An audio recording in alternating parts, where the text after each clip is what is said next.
ويستفتونك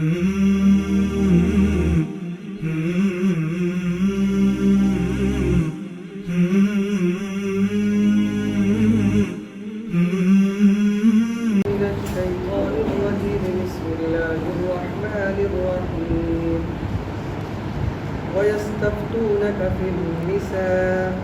قل الله يفتيكم فيهن وما يتلى عليكم في الكتاب في يتامى النساء اللاتي لا تؤتونهن ما كتب لهن وترغبون أن تنكحوهن والمستضعفين من البلدان وأن تقوموا لليتامى بالقسط وما تفعلوا من خير فإن الله كان به عليما. یہ سورہ نساء کی آیت نمبر 127 ہے. اس آیت کا پس منظر یہ ہے کہ جیسا کہ اسی سورہ نساء کے بالکل شروع میں یتیموں اور عورتوں کے حقوق سے متعلق احکام نازل ہوئے جن میں یتیموں اور عورتوں کے حقوق کو ادا کرنا واجب قرار دیا گیا، کیونکہ زمانے جاہلیت میں لوگوں کے یہاں یہ تھا، ان لوگوں کے یہاں زمانے جاہلیت میں کہ عورتوں اور یتیموں کے یا تو حقوق دیتے ہی نہ تھے، بیوی ہے تو مہر نہیں دیا، وراثت میں جو مال مل سکتا تھا اس کو وہ نہیں دیا، یا نہیں تو اگر کہیں سے اس کے پاس مال آ بھی گیا تو کسی طریقے سے اس کو کھا لیا. یہ صورتیں وہاں پر بہت عام تھیں، یہاں تک کہ لوگوں میں یہ رجحان پایا جاتا تھا خاص طور پر عورتوں کے بارے میں کہ عورتیں وراثت میں حصے دار نہیں ہیں، عورتیں وارث نہیں ہو سکتی ہیں. یہ ان لوگوں کے ذہن میں تھا. جب سورہ نساء کی وہ ابتدائی آیات نازل ہوئی جن کے اندر خاص طور پر عورتوں کو بھی مردوں کی طرح وارث قرار دیا گیا، حصے میں تھوڑا سا تفاوت اور فرق رکھا لیکن وارث بنایا، اس کا حصہ بیان ہوا، مرنے والے کی جائیداد میں اس کی بچی کا، بیٹی کا اور اس کی بیوی کا یا ماں کا یا دادی کا حق بیان کیے گئے یا بہن کا. تو صحابہ اکرام میں سے کچھ نے یہ سمجھا کہ ہو سکتا ہے کہ یہ عارضی طور پر ہو، چونکہ لوگ اس سلسلے میں ظلم کرتے تھے، اس لیے عارضی طور پر ٹیمپروری جو ہے یہ حکم دیا گیا، اور ہو سکتا ہے کہ کچھ دنوں کے بعد یہ منسوخ ہو جائے. یہ کچھ لوگوں کے ذہن میں آیا، اور اسی چیز کو لے کر وہ لوگ اللہ کے رسول صلی اللہ علیہ وسلم کے دربار میں حاضر ہوئے اور عورتوں کے حقوق سے متعلق، عورتوں کے وراثت میں حصہ ملنے سے متعلق احکام معلوم کیے. اسی کا تذکرہ اس میں ہے، جواب دیا گیا ہے اسی کا، جس کا حاصل یہی ہے اور خلاصہ یہی، اللہ رب العزت نے بھی یہی فرمایا کہ جو بھی احکام بیان کیے گئے ہیں عورتوں کے وراثت سے متعلق یا یتیم بچے کی وراثت سے متعلق یا ان کے حقوق سے متعلق، وہ اٹل ہے، وہ منسوخ نہیں ہوں گے. وہی شریعت کا قانون اور فیصلہ ہے. یہ خلاصہ ہے اس آیت کا. اور لوگ آپ سے عورتوں کے بارے میں حکم دریافت کرتے ہیں، یعنی عورتوں کے وراثت سے متعلق حکم دریافت کرتے ہیں کہ جو وراثت کا حکم آیا وہ ٹیمپروری ہے یا سب دن رہے گا. اللہ رب العزت نے اس کا تذکرہ فرمایا، قل اللہ یفتیکم فیہن، آپ فرما دیجئے کہ اللہ تعالیٰ ان کے بارے میں حکم دیتے ہیں. اور وہ آیات بھی جو کہ قرآن کے اندر تم کو پڑھ کر سنائی جایا کرتی ہیں، یعنی یہ وہی احکام ہے جو اللہ رب العزت نے حکم دیا ہے. اور جو آیتیں تم پڑھتے آ رہے ہو اس میں وہ بھی آیتیں ہیں جن کے اندر کی عورتوں کو وارث قرار دیا، عورتوں کے حقوق بیان ہوئے ہیں، وہ سب کے سب احکام موجود ہیں. وہ آیتیں کیا ہیں کہ جو کہ ان یتیم عورتوں کے بارے میں ہیں جن کو ان کا حق مقرر ہے نہیں دیتے ہو، یعنی ان کا مقررہ حق نہیں دیتے ہو، اس کے بارے میں جو آیتیں اللہ رب العزت نے نازل فرمائی کہ ان کو دو اور نہ دینے پر گناہ ہے، اور سخت وعید بھی سنائی گئی ہے کہ ایسے لوگ جو یتیم کا مال کھا جاتے ہیں ان کے بارے میں